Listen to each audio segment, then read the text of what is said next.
Hola, ¿qué tal? Muy buenos días para todos, para todas. Bienvenidos. Aquí estamos con la primera edición de MBD Noticias. 12 grados la temperatura a esta hora en Montevideo. Llueve en alguna parte de la capital y ya vamos a ver qué dice el pronóstico del Instituto Uruguayo de Meteorología para hoy y los próximos días, que tenía previsto una mínima de 10 grados para esta jornada. La máxima será de 15 con cielo nuboso y algo nuboso con algunas precipitaciones escasas, dice Inumet.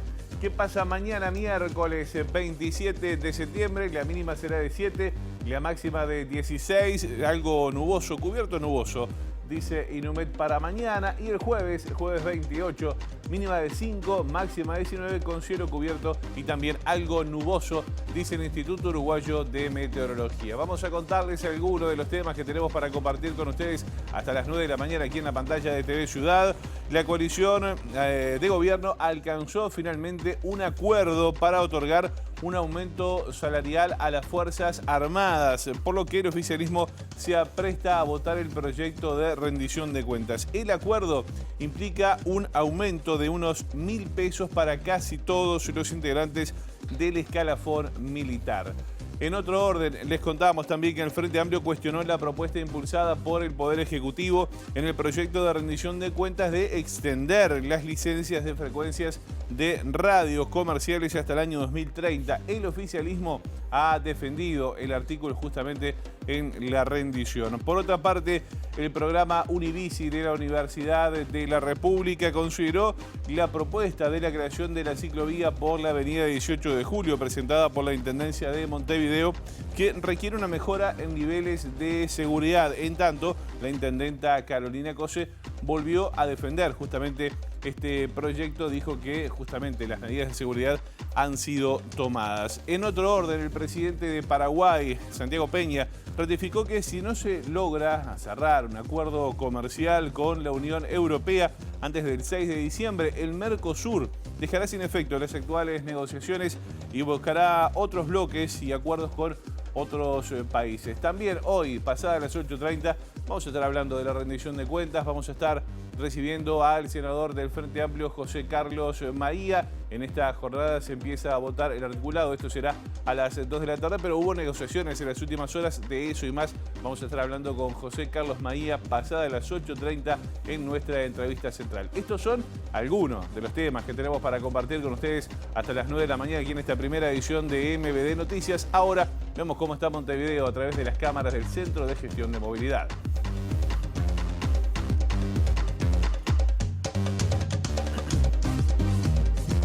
@IM Tránsito, @MBD Transporte, lo que ocurre con el tránsito en la capital. Algunos aportes que nos hace el CGM hasta ahora. Les contamos que Luis Lamas entre Félix Buxareo y José Osorio estará cortado hasta las 11 de la mañana por tareas de hormigonado.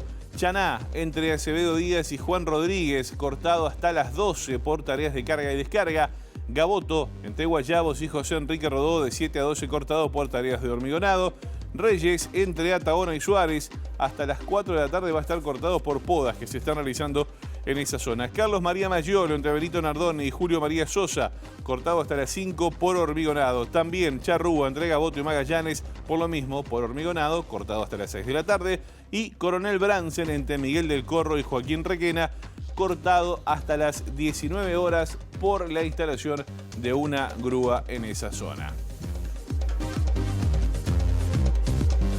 Ahí vimos bastante movimiento en lo que era Avenida Italia y Cooper con suelo mojado. Como decía, llueve en algunas zonas de Montevideo, a tomar las precauciones del caso a la hora de conducir, salir con más tiempo, en fin.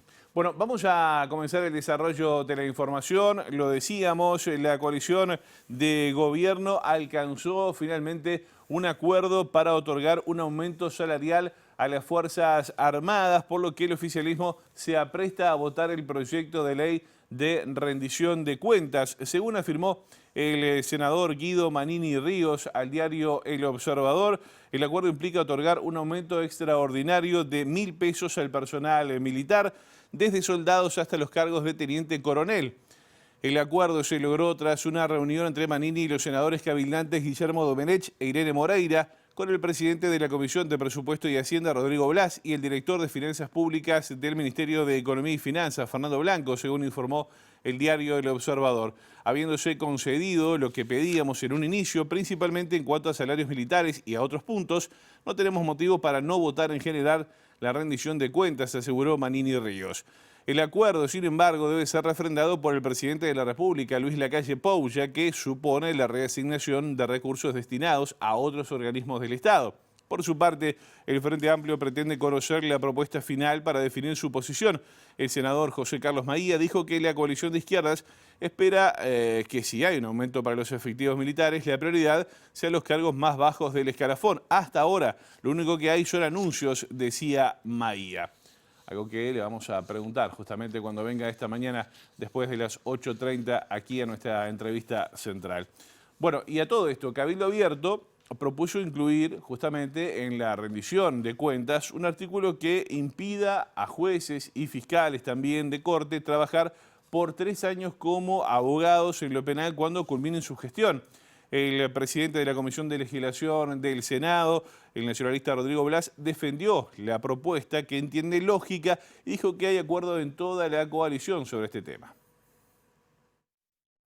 El ex fiscal Jorge Díaz se fue con toda la información de Fiscalía, conociendo las carpetas de cada uno de los chorros o supuestos chorros, de los narcotraficantes o supuestos narcotraficantes, para el otro lado defenderlos a ellos. Es jodido, ¿ah? Y eso nos puede pasar con cualquier tipo de fiscal, que de un día a otro cambia de lado mostrador. ¿Jorge Díaz defiende narcotraficantes? No, estoy poniendo como ejemplo. Digo, defiende en el estrado penal a alguien que conoce o podía conocer todos los sucesos. Entonces hay que prohibirlo. Digo, a ver, el fiscal del juzgado tal, hoy, que le corresponde tal causa, renuncia mañana y sabe toda la investigación y se pasa del otro lado. Digo, fue una omisión en su momento, ¿tá?, que hay que repararla. Y además nadie le está prohibiendo trabajar. No podrá trabajar en lo penal. Son abogados que tienen 8 o 9 ramas. Bueno, y sobre este aspecto, desde el Frente Amplio se analiza apoyar que se establezca la incompatibilidad durante un año y en casos puntuales, y también se estudia proponer un subsidio justamente económico para estos casos. Vamos a seguir hablando de la rendición de cuentas porque el Frente Amplio cuestionó la extensión de las licencias de radio otorgadas hasta el año 2030, como planteó el oficialismo en el proyecto de ley estudio en el Parlamento, y va a proponer que se extiendan hasta el año 2027, no hasta 2030, para no coincidir con procesos electorales. La extensión vinculado a los servicios radioeléctricos y demás que se lleva hasta el año 2030 en algún caso, o se va hasta el 2026. Nosotros creemos que no tiene que ser algo que esté metido dentro de los periodos electorales, que hay que dar sí seguridades. Nos parece razonable que esto vaya hasta el año, por ejemplo, 27, porque eso lo aleja del periodo electoral siguiente y no lo tiene en este periodo electoral. Entonces vos con eso tomás una medida que sea bastante centrada en términos de darte un tiempo para resolver y que no tenga ningún involucramiento ni con la elección esta inmediata ni con la que viene después. Si no lo cambiamos, sucede ahora según lo que había dejado puesto el Frente Amplio. Entonces yo no entiendo por qué cuando las licencias vencían sobre un proceso electoral, como sucede ahora, como dejó el Frente Amplio, y se cambian para adelante, para después de un proceso electoral del 2030, no sirve. No termino de entender el planteamiento. Si es mucho, es poco, digo, en definitiva, en el medio de un proceso o después de un proceso es lo mismo. El problema es cuando es antes de un proceso, como estaba ahora, como lo dejó el Frente Amplio, lo estamos cambiando.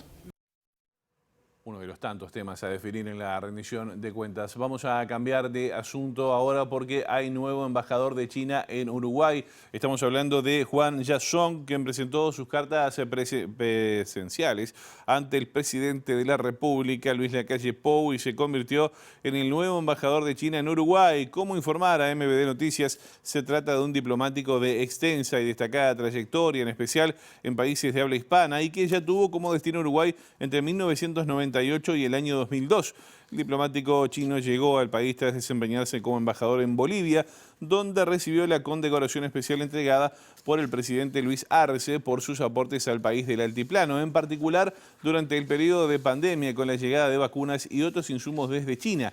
Además, se desempeñó en Guinea Ecuatorial, Venezuela, Cuba y España. Este lunes, el diplomático presentó sus cartas credenciales al presidente Luis Lacalle Pou y mantuvo una breve reunión con el mandatario, el canciller Francisco Bustillo y el secretario de Presidencia Álvaro Delgado. Además, este lunes también presentó sus cartas credenciales Heber Eduardo Meneses, nuevo embajador de Guatemala en el país.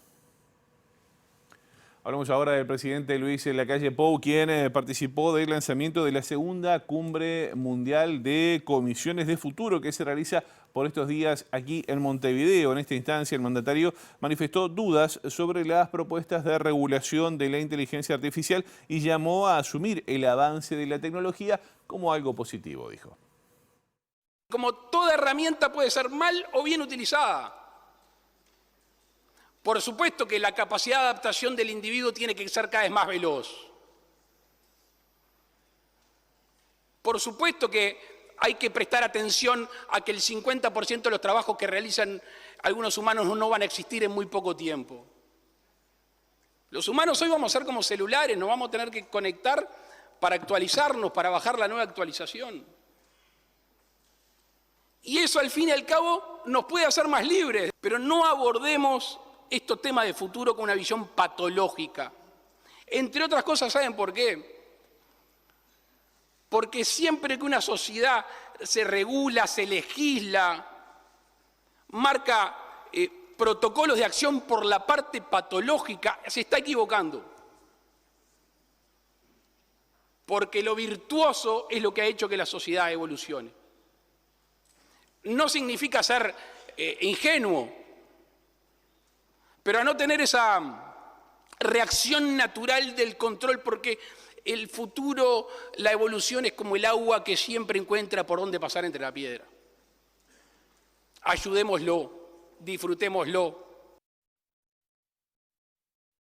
El futuro llegó hace rato. Bueno, muy bien, vamos a cambiar de asunto una vez más. Desde el programa Univici de la Universidad de la República, dedicado a promover el uso justamente de los birrodados, se considera necesario mejorar la seguridad de la ciclovía que ha impulsado la Intendencia de Montevideo, que está previsto hacerla sobre la avenida 18 de Julio. También se afirma que la comuna realizó el anuncio antes de que terminara el plazo para que los colectivos pudieran presentar sus comentarios.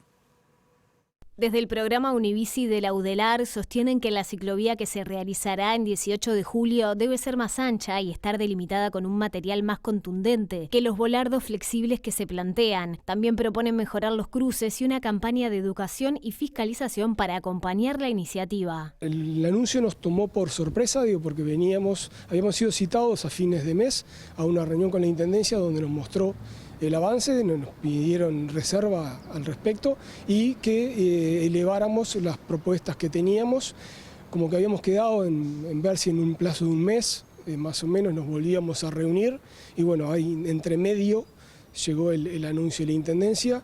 Algunas organizaciones llegaron a enviar sus comentarios, nosotros no llegamos porque ya te digo, estábamos un poco terminando de pulir la propuesta y los comentarios, que ojo, ya te digo, tienen mucho que ver con comentarios que ya habíamos hecho en los dos proyectos anteriores que habían habido sobre 18 de julio. Mejorar un poco el ancho, mejorar el material con el que se hace la segregación, que no sean solamente separadores y volardos, sino que bueno, que sea algo un poco más contundente, que te proteja un poco más, pensando en no los que usamos actualmente la bicicleta, sino todas aquellas personas que tienen ganas de subirse a la bicicleta y les da miedo. La ciclovía de 3,5 kilómetros irá por 18 de julio desde Boulevard Artigas hasta Yaguarón, por el medio de la avenida, y continuará por San José hasta la Plaza Independencia junto a la vereda. Bueno, y la intendenta de Montevideo, Carolina Cose, defendió la instalación de esta ciclovía. Dijo además que es un gran avance para la movilidad de la ciudad. Consideró también que algunos detalles del proyecto quizá no se entendieron, pero aseguró que estará inaugurada antes de fin de año. Bueno, creo que no han leído los documentos. Y no sé, estamos insistiendo con los canales en presentarles las imágenes más ampliadas para que se entienda bien, ¿verdad? Es una ciclovía segregada, o sea que no es que tiene una baldosita al lado, tiene separadores, ¿verdad? Pero le vamos a entregar más información a los medios para que la difundan mejor, porque se ve que la presentación que hicimos, la imagen que presentamos no se entendió, pero nosotros hicimos algo pensando en la seguridad de las personas. Y es el proyecto que es posible porque 18 de julio es muy amplio en ese sector, digamos, hasta Yaguarón. Y como después deja de serlo, justamente por eso pasamos para San José. Así que creo que es un gran avance para la movilidad activa, para la salud. COSE se refirió también al proyecto presentado por ediles del Partido Nacional, que proponen que los cuidacoches puedan recibir un salario mínimo por su tarea. Sus ingresos se financiarían con parte de lo recaudado por estacionamiento tarifado, señala el articulado estudio de la Junta Departamental. Ante la consulta sobre la viabilidad de este proyecto, COSE formuló una pregunta. Yo me pregunto por qué en los gobiernos del Frente Amplio todo era un problema del MIDES y en el gobierno del Partido Nacional todo es un problema de la Intendencia.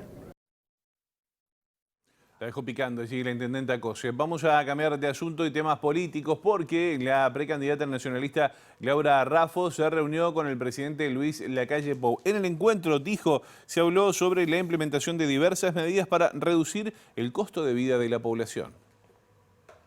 Para nosotros un tema fundamental es aliviar el bolsillo de los uruguayos, bajar el costo de vida para todas las personas que viven en nuestro país.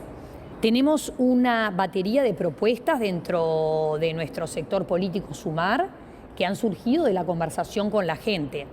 Dentro de la baja del costo de vida para todos los uruguayos, estamos revisando todo lo que tiene que ver con sistemas de importación, facilitando la importación por parte de pequeños comerciantes, incluyendo la problemática de frontera. En segundo lugar, nuestro equipo, nuestra mesa de economistas está pensando en cómo generar mayor competencia en todos los mercados para que se reduzcan los precios de algunos bienes. Y en tercer lugar, lo que tiene que ver con determinadas barreras que existen a la hora de importar o de realizar comercio de algunas mercaderías que son de uso muy común. Raffo también fue consultada por la construcción de una ciclovía en 18 de julio, que recientemente anunció la intendenta de Montevideo, Carolina Cose, y opinó en general sobre la gestión de la comuna. La bicisenda es anecdótica, más allá de que está mal diseñada, con problemas de seguridad. ¿Por qué es anecdótica?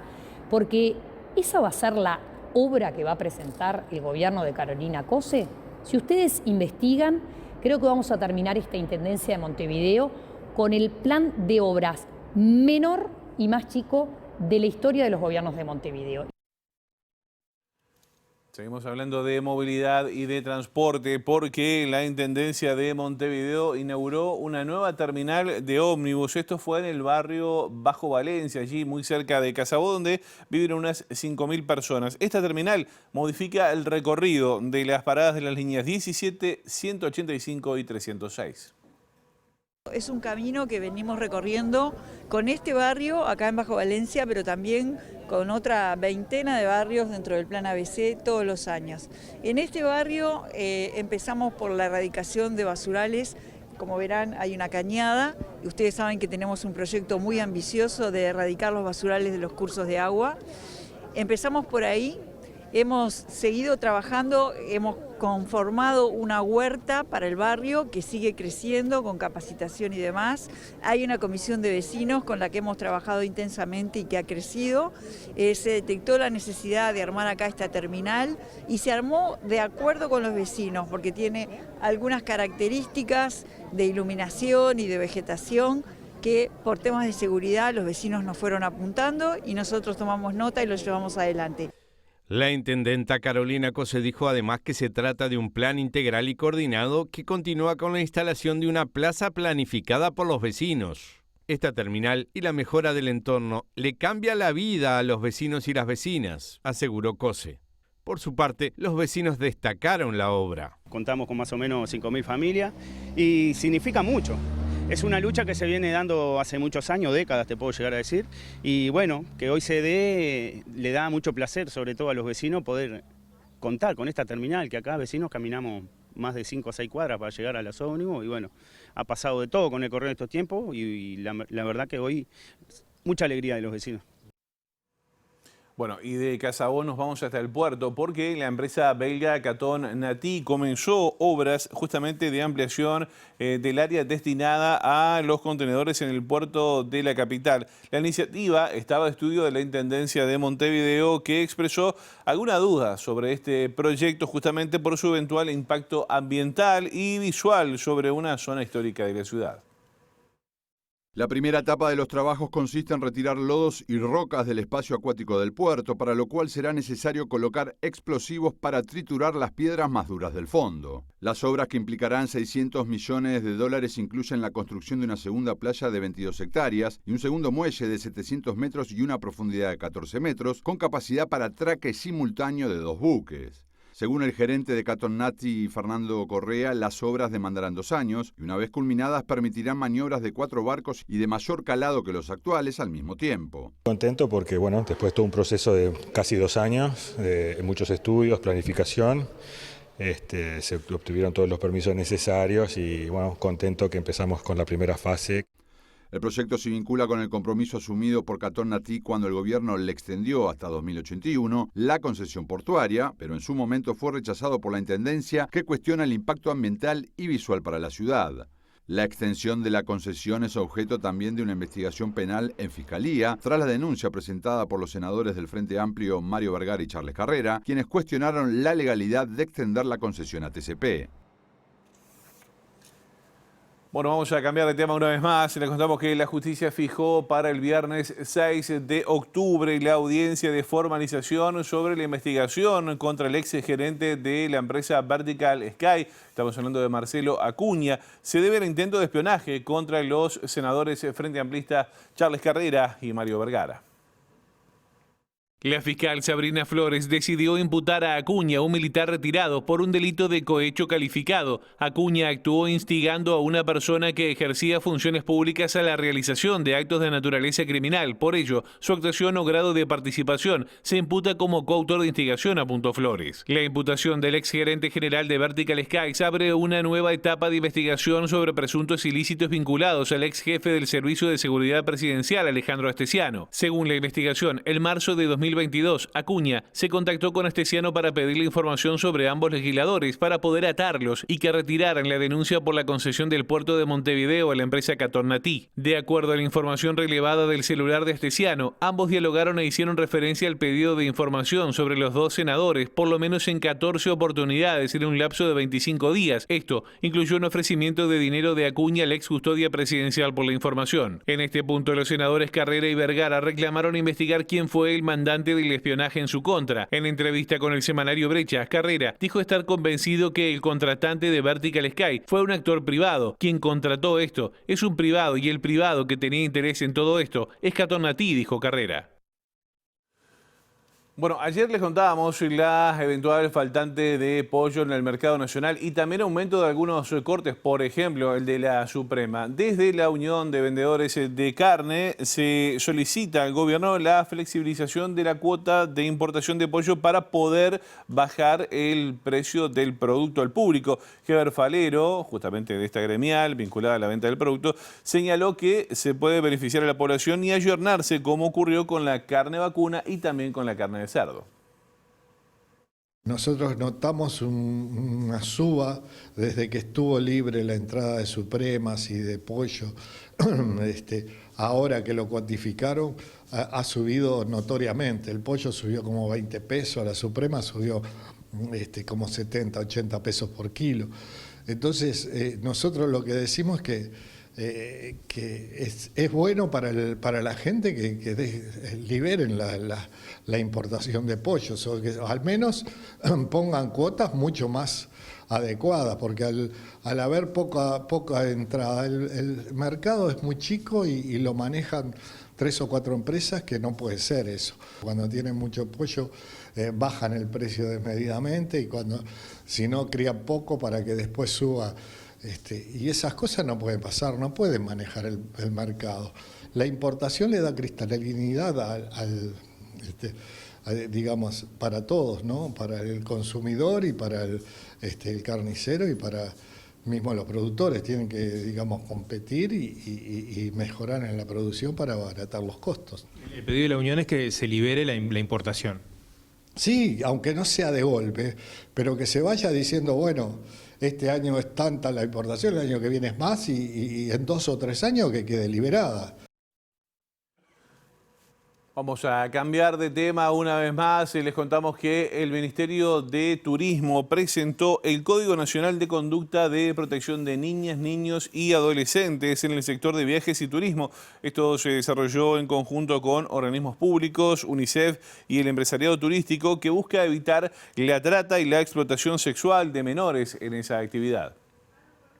El turismo es una actividad muy importante que corta transversalmente a otras actividades de la sociedad y se presta lamentablemente para estas cosas, para estos riesgos, y por lo tanto lo que entendimos importante fue desarrollar herramientas concretas. Desde el 2013 existen normas que establecen la prevención de la explotación sexual de niños, niñas y adolescentes en el país, pero no se habían desarrollado acciones concretas. El presidente del INAU, Pablo Abdala, coincidió con el ministro Viera en que el código hoy presentado es un avance, pero aseguró que los delitos de explotación sexual contra menores en el ámbito turístico son pocos en relación al total de los denunciados.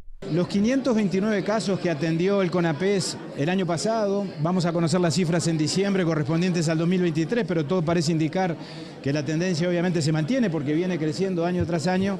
Sin embargo, la enorme mayoría de los casos se dan fundamentalmente en el ámbito privado, en el ámbito familiar, en el ámbito comunitario. Sin perjuicio de lo cual, y eso CONAPES lo tiene georreferenciado, hay momentos del año y hay zonas del país que obviamente representan un riesgo, si se quiere, mayor. Las zonas de frontera tienen características muy particulares y las zonas turísticas también. Sin perjuicio de lo cual, debo decirlo, no solo no hay una prevalencia, sino tampoco hay una participación alarmante en materia de explotación sexual, por lo menos registrada o denunciada, vinculada con el turismo.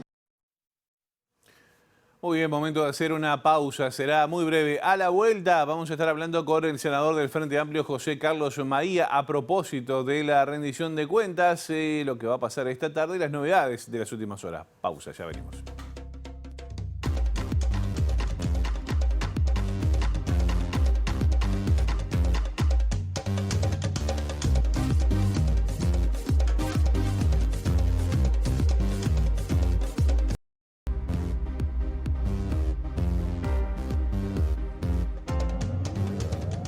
Segundo bloque de MBD Noticias y como habíamos anunciado ya está con nosotros el senador del Frente Amplio, José Carlos Maía. ¿Cómo le va? Buen día, bienvenido. Bien, me va bien. Gracias por la oportunidad y un gustazo estar acá con ustedes. Un placer recibirlo, profesor. Se viven horas intensas a nivel parlamentario. Decíamos, se está analizando la rendición de cuentas en la Cámara Alta. Hoy, en teoría, se comienza a votar en comisión el articulado, pero hubo novedades en las últimas horas, ¿no? Por ejemplo, habría aparecido la plata que pedía Cabildo Abierto para el salario de la tropa. Sí, habría aparecido. Yo tengo por ahora noticias de prensa. Es difícil determinarlo porque, ¿qué pasa? Mira, la rendición terminó aprobada en diputados con unos 522 artículos. El viernes de tarde se presentaron lo que se denomina en la jerga parlamentaria 120 aditivos y sustitutivos. ¿Qué es esto? Cosas que se agregan o artículos que sustituyen otros. Lo analizamos este lunes pasado en la bancada del Frente y a la noche, cuando nos íbamos, llegaron del 121 al 144. Capaz que por ahí está esto de la tropa. El Frente Amplio en este caso, para analizarlo por supuesto, porque todavía no llegó, si nuestro criterio debería ser que se priorice a los soldados de más bajos ingresos y que no se haga todo parejo, porque bueno, claro, si se hace parejo, el que tiene más tiene mucho más. Entonces, bueno, nunca fue el criterio del Frente Amplio gobernando favorecer de igual manera a quienes ganan distinto. Trató tratar de mejorar a lo más de abajo y eso fue lo que hizo. Y claro, yo escucho muchas veces decir que son salarios muy bajos, y es verdad, pero nunca se olviden que mientras gobernaban ellos, me estoy refiriendo a los blancos y los colorados, los salarios eran muchísimo más bajos, pensando por los maestros o profesores que ganaban 9.000 pesos o los policías azules. O sea, fue venir el Frente Amplio y el cambio cualitativo y cuantitativo de los ingresos fue la base, que en esta administración en realidad lo que pasó fue que fueron perdiendo ingresos durante todo este periodo. Senador, si en estos aditivos o en estos sustitutivos que vinieron, ¿está efectivamente ese dinero para la tropa? ¿El Frente Amplio lo acompaña? Mire, yo tiendo a pensar que sí, nos gustaría poner ese criterio, pero hasta ahora son anuncios que se hacen a través de la prensa. Vamos a ver qué texto trae. Bueno, bien, veremos qué acontece. Manini Ríos dijo que sí, que estaría conforme y que votaría el proyecto de rendición así como está por estas horas. ¿Cuáles Manini amaga y amaga, pero es parte de la coalición. O sea, Cabildo Abierto no le faltó con sus votos al Partido Nacional, al Partido Colorado. Una cosa es lo que se hace para los medios y otra cosa es cómo se actúa en el Parlamento. En el Parlamento, salvo excepciones, estoy diciendo 1 o 2 veces, 3, en lo que va del periodo, la coalición es una sola. Que Manini ese como entero, dice. Y claro, se desmarca hacia afuera, pero juega con ellos todo el tiempo. Y además tiene más o menos la misma forma de hacer política. Lo que pasa es que tiene menos experiencia en ese campo, lo cual no quiere decir que no tenga una muy buena habilidad, porque siendo parte del gobierno, teniendo ministros, directores de entes autónomos y todo lo demás que tiene adentro, trata de mostrarse como que no está. ¿Y esa estrategia le sirve a Manini dentro de la coalición? Es un tema de él. Yo lo que trato de determinar es con hechos concretos. En hechos concretos, cuando van ahí, todos levantan la mano para lo mismo. Y cuando te hablan, por ejemplo, se escandalizan con que hay impuestos altos, bueno, son parte del gobierno de los impuestos, son parte del gobierno de la carestía, son parte del gobierno que nos da soluciones para los límites con Argentina, es parte del gobierno que tiene acá en Montevideo y en el área metropolitana cada vez más gente viviendo en las calles. Mira, esta rendición de cuentas era la última oportunidad, la última que tenían de decir, bueno, vamos a cumplir algo de lo que nos comprometimos en campaña. Y eso no ha pasado. Y esta digo que es la última oportunidad porque la próxima vez que en el Uruguay rija una ley presupuestal va a ser el 1 de enero del 26, del 2026. O sea, todo lo que no se está concretando hoy no va a poder cambiar hasta el 2026. Esa es la importancia de esta rendición de cuentas que, insisto, lo que trae es matrizar el modelo que venía hasta ahora con las mismas características. Achique en las áreas estratégicas. Cuando digo áreas estratégicas, estoy diciendo ¿qué? Estoy diciendo en educación, donde se redujo la inversión en estos años, estoy diciendo en políticas sociales y en una concepción en que el Estado, digamos, reduce su espacio y su presencia en la sociedad. Eso se traduce cuando tú caminás por Montevideo, por Canelones o por cualquier punto donde haya una concentración urbana y bueno, estás viendo que el Estado no da respuestas a una situación que además genera. Porque si vos me decís, el Uruguay, la economía decreció, bueno, yo lo entiendo, pero en realidad creció, pero se concentró en los Maya Oro y desprotegió a la enorme cantidad de gente que, bueno, que tiene esos problemas. Porque el pelotón está complicado. Ahora, y quiero dar un dato más, sí, a ver, que para mí es relevante, tiene que ver con los empleos. Sí. El gobierno habló en esta rendición de cuentas de unos 40.000 empleos que se crearon. 12.000 de ellos son los jornales solidarios que se sortearon, creo que ayer, que son 10.000 o 12.000 pesos en la mano por mes. Sí. O sea, de esos 40.000, 12.000 son así. Y por un lapso corto de tiempo, además. Y por un lapso breve de tiempo. Y además hay que agregar esto. ¿Cuántos son, y eso hay que medirlo, los empleos que hay que dependen de la inversión realizada o en el tren que va a UPM o en lo que queda de UPM?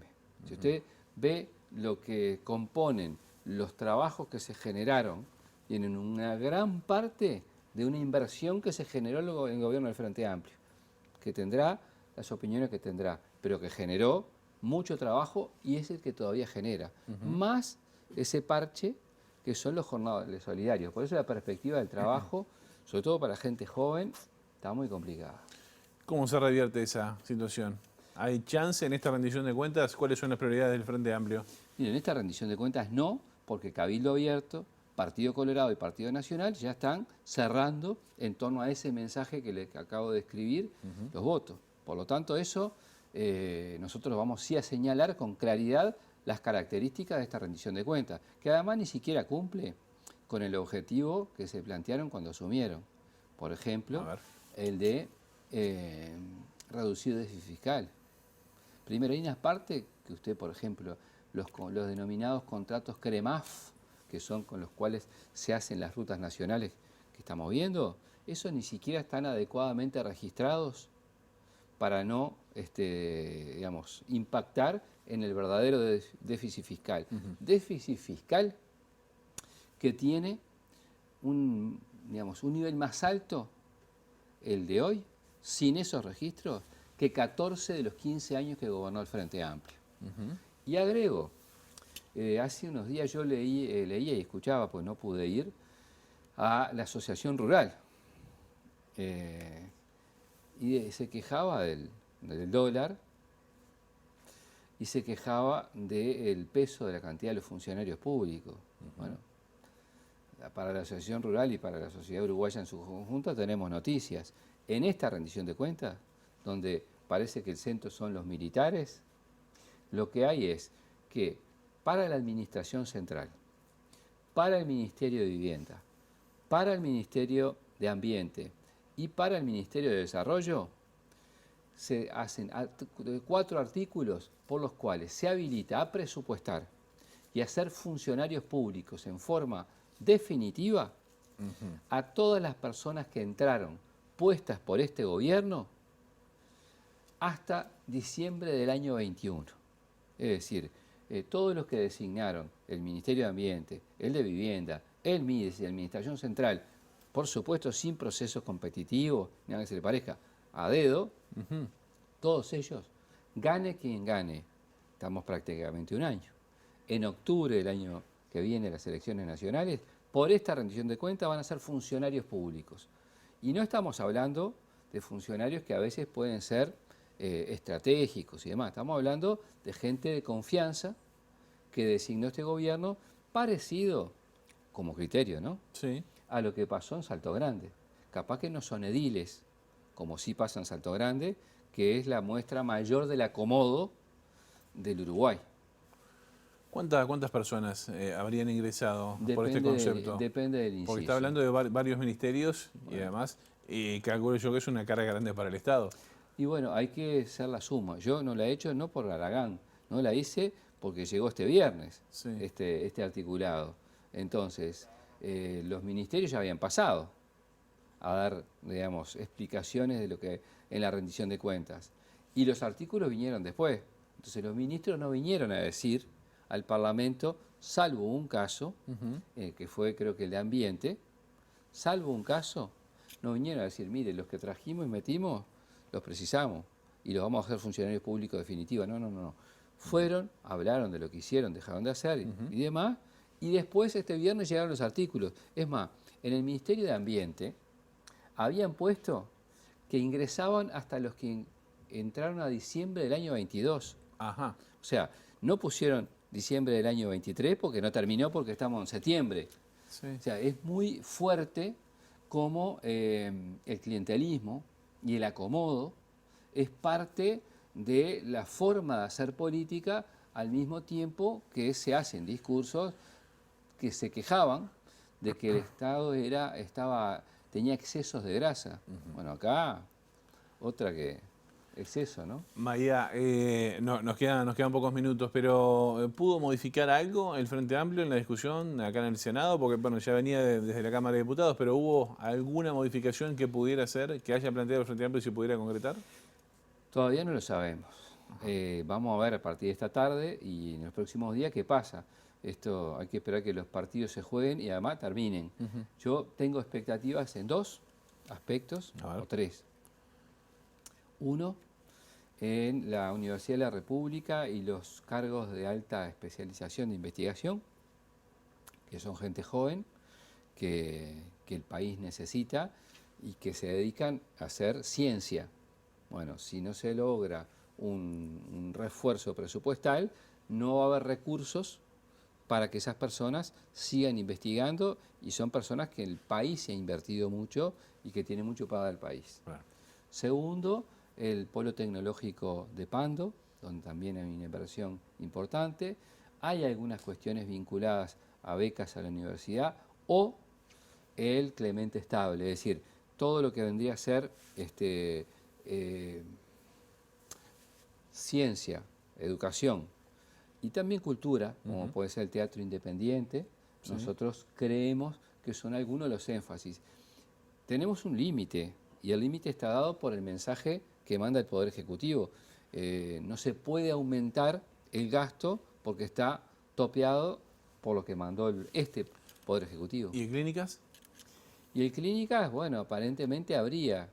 Vamos a esperar. Hay mucha expectativa en las autoridades que este sería un momento clave justamente para... Claro, a ver, son todas cosas, todas, que ninguna de ellas se va a concretar en este gobierno, porque esa es otra característica muy importante. Este es un gobierno de anuncios y pretextos. Te anuncia lo que va a hacer y te dice la pandemia, a veces el Frente Amplio, bueno, ahora ya pasó la pandemia y el Frente Amplio gobernó hasta marzo del año 20, se debería recurrir menos a eso. Pero yo le digo, política exterior. Anunciaron acuerdo con China, anunciaron con Argentina el puente Montecaseros, anunciaron de todo. ¿Qué se concretó para este gobierno? Absolutamente nada. Me quedan 30 segundos. Usted es docente de transformación educativa y ya se lo mezclo con la política. Se está hablando que eventualmente Robert Silva aceptaría la candidatura por el Partido Colorado. ¿Eso haría que dejara a medias la transformación educativa? ¿Qué visión tiene a propósito de esto? Y con esto cerramos. La transformación educativa es un eslogan, un buen eslogan, que sus contenidos son hoy difíciles, imposibles de medir. Lo que se midió, que lo hizo el INED, ¿qué fue? Lo que pasó en primer ciclo. ¿Y qué dice el INED? Que bajaron los índices de aprendizaje, que aumentó la repetición, que aumentó la deserción y que aumentó la inseguridad. No lo dice el Frente Amplio, lo dice el informe del INED. Lo demás, lo del segundo ciclo, para decirlo a la antigua, es un cambio que comenzó a insinuarse en marzo de este año, recién está empezando. Y además, los que lo tienen que llevar adelante, creo que de 250, 248 asambleas técnicos docentes del Uruguay dijeron que es una mala propuesta, que no la quieren y que la rechazan. No los sindicatos, todos los docentes que son nucleados en la asamblea técnica docente, que no tienen que ver con sindicatos, sino con personas que trabajan en educación. Bueno, si Robert Silva quiere ser candidato, no debería utilizar a la educación como trampolín político. Pero bueno, creo que ha sido, insisto, mucho más propaganda hacia su persona que acciones de transformación de la educación.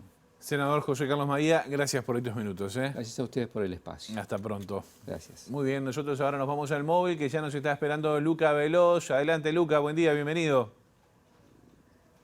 Muy buenos días, José María. Un poco inhóspito hoy el clima en la ciudad.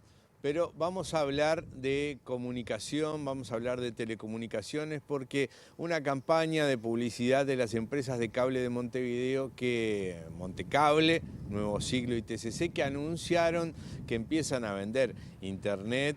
Esto se sumó a una noticia reciente que en los últimos días, donde los canales de televisión abierta fueron exonerados de una carga impositiva, motivó que el Sindicato Único de las Telecomunicaciones, SUTEL, emitiera una declaración donde reclaman que estas empresas no pagan, no cumplen con sus obligaciones con el Estado desde hace tiempo, grimiendo el COVID, además que Antel está perdiendo pie por las acciones del Poder Ejecutivo que cercenan, que van en contra del monopolio establecido por la ley. Estamos con Florencia Lemonnier de SUTEL, una extensa declaración. Bueno, sí, un poco, buen día. Primero, es una carta pública abierta que en realidad en primera instancia se la hicimos llegar al directorio de Antel, que en realidad intenta reunir el conjunto de elementos que nosotros estamos evaluando permanentemente en lo que tiene que ver con la situación de Antel, de nuestra empresa pública. Como bien decías, en realidad esa nota tiene como elemento, como punta de lanza, en realidad las últimas noticias donde los 3 cableoperadores principales de nuestro país, que se concentran en Montevideo, lanzan una campaña comercial en la venta de servicios de Internet. La carta pretende en realidad plantear que aún es posible salvar Antel, en tanto hay un conjunto de decisiones que se vienen tomando a través del Poder Ejecutivo, del Ministerio de Industria, y de hecho decisiones que se toman y decisiones que no se toman de este directorio de Antel para proteger la empresa que les toca dirigir y que les toca defender por una cuestión de responsabilidad política y, si se quiere, responsabilidad con el conjunto del pueblo uruguayo. Entonces esa nota intenta reunir todos esos elementos y ponerlos sobre la mesa desde nuestra visión, desde los trabajadores y trabajadoras, cuáles son los elementos fundamentales por los cuales hoy este directorio debería asumir verdaderamente el liderazgo de la empresa pública en función de su permanencia y los desafíos que tienen en la industria de las telecomunicaciones para preservarse como empresa líder, no solamente a nivel nacional, sino reconocida a nivel internacional como nos tiene acostumbrados. Ustedes señalan que la empresa debería recurrir ante la justicia por algunas determinaciones del Poder Ejecutivo. ¿De qué manera, cómo sería eso y cómo hace la empresa que es parte del Poder Ejecutivo, aunque sea un ente autónomo? Y bueno, nosotros, primero que el asesoramiento que tenemos nosotros justamente planteaba desde el punto de vista legal las posibilidades que tiene Antel para defenderse frente a la desleal competencia que se viene estableciendo. O sea, el Poder Ejecutivo, este gobierno, ha priorizado los intereses de los privados y de las multinacionales, los intereses de salvar un negocio que verdaderamente está obsoleto, por encima o en desmedro de nuestra empresa pública. Y en eso se configuran un conjunto de elementos y decisiones, incluso desde el punto de vista tributario, que son las que en primera instancia, por lo menos Antel, tendría que estar reclamando en esta nueva lógica de competencia donde supuestamente habían algunos desfavorecidos, y favorecer hoy a esos desfavorecidos en realidad sumerge directamente a Antel en una competencia desleal y desigual también, ¿no? Porque siempre decimos, competimos con multinacionales y en tanto nuestra empresa es pública, es nacional, como lo es Antel. Y hay también otros elementos que nosotros venimos planteando y que tienen que ver con cuáles eran los objetivos, o al menos el discurso que se planteaba para, por ejemplo, levantar la restricción acerca de poder tener licencia, o sea, la posibilidad de brindar servicio de Internet o no para los cableoperadores. En realidad esa restricción se levanta para salvar principalmente a los cableoperadores del interior. Sin embargo, la puesta en funcionamiento de todo esto una vez más, lamentablemente, nos da la razón de que lo que escondía atrás ese discurso popular, si se quiere campechano, de alentar a los cableoperadores del interior, tenía que ver con favorecer a 3 cableoperadores de Montevideo que lejos están de ser 3 familias o un negocio atendido por sus propios dueños. De hecho, hay una vinculación directa con los canales con los que Antel firmó y les paga 3 millones anuales por la transmisión de su contenido a través de la plataforma Antel TV. Gracias a Florencia Lemonnier. Los trabajadores reclaman además que hay falta de inversión. Se ha reducido la inversión en Antel y que eso ha permitido que muchos técnicos se vayan al sector privado. Además, parece que ni Antel ni el Poder Ejecutivo ha tenido una respuesta a esta declaración y ellos reclaman una respuesta ya. Muy bien, veremos qué pasa con ese asunto. Gracias, Luca. Nosotros hasta acá llegamos con la primera edición de MBD Noticias. En minutos arranca Ciudad Viva en la pantalla de TV Ciudad y las noticias vuelven a la hora 13:30 con Rosina Mallarini. Que pasen bien.